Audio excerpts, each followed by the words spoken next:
সাবেক কমিশনার থাকা অবস্থায় আমার পাশে বসা যেই কাকা যে কথাটা বলছিলেন একদম বাস্তব সত্য কথা, তখন আমি কাউন্সিলর ছিলাম, কিভাবে লুটে পুটে হুঁশিয়ারি অ্যাসোসিয়েশনের সম্পত্তি খাওয়া হয়েছে দেখেছি। আমি যেহেতু নারায়ণগঞ্জ ক্লাবের মেম্বার, যাকে উনি গালি দিলেন উনি আপনাদেরকে কখনো মূল্যায়নই করেন নাই। উনি মনে করতেন এই শহরের মালিক তারা। আজকে দেখলাম একটা নিউজে যে যারা ওই প্যানেলে আছেন তারা অনেকে এখন বড় বড় কথা বলতেছে। তারা কিন্তু এই অন্যায়ের সাথে জড়িত, তারা জড়িত থেকে তাকে উৎসাহিত করছে এবং তারা যদি ওই আইন পাশ করে না দিত তার মতো লোক ওই প্লট বিক্রি করতে পারে না এবং তারা কিন্তু সেই টাকাও খাইছে। অনেকের গায়ে লাগতে পারে, এখন তারা সাধু সেজে গেছে এবং বলতেছে নব্য হুঁশিয়ারি মালিক।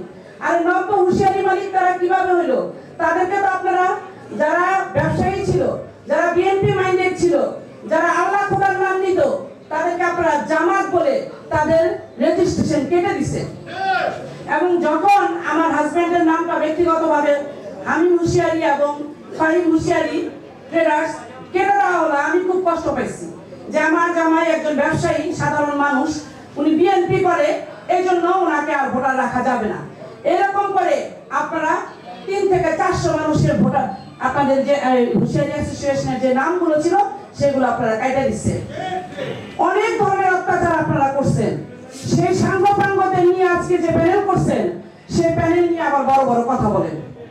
তা আমি বলতে চাই, এখানে আমাদের চাইতে আপনারা বয়োজ্যেষ্ঠ এবং এই ব্যবসাটি খুবই ক্রিটিক্যাল একটা ব্যবসা। এখানে দাঁড়িয়ে কাজ করা খুব কঠিন। আপনাদের রক্তে ঝরা, ঘামে ঝরা এই ব্যবসা। সেখান থেকে আপনারা পয়সা কামাই করে বাসায় নিয়ে যান এবং আপনারা চান সম্মান। আপনারা কিন্তু আমাদের কাছে খাবার চান না, আপনারা আমাদের কাছে ব্যবসা চান না, আপনাদের ব্যবসায় আপনারা প্রতিষ্ঠিত হতে চান। তাই আমার অনুরোধ থাকবে আপনারা সঠিক লোককে নির্বাচিত করবেন। যারা এখন দোষর সেজে বসে আছে, যারা বলছে কোনোদিন বিএনপি করবো না, নাকে খত দিয়েছেন রাইফেল ক্লাবে, তারা আজকে প্যানেল করছে। কাজেই আমি বলতে চাই যে আপনারা আপনাদের সঠিক মতামতটি দিবেন আল্লাহর দিকে তাকিয়ে। আল্লাহ রসুলের দোহাই দিয়ে বলছি, আপনারা এই প্যানেলকে জয়যুক্ত করবেন। আমার স্বামী মোহাম্মদ মাসুদ রানা, তার জন্য ভোট চাইলাম।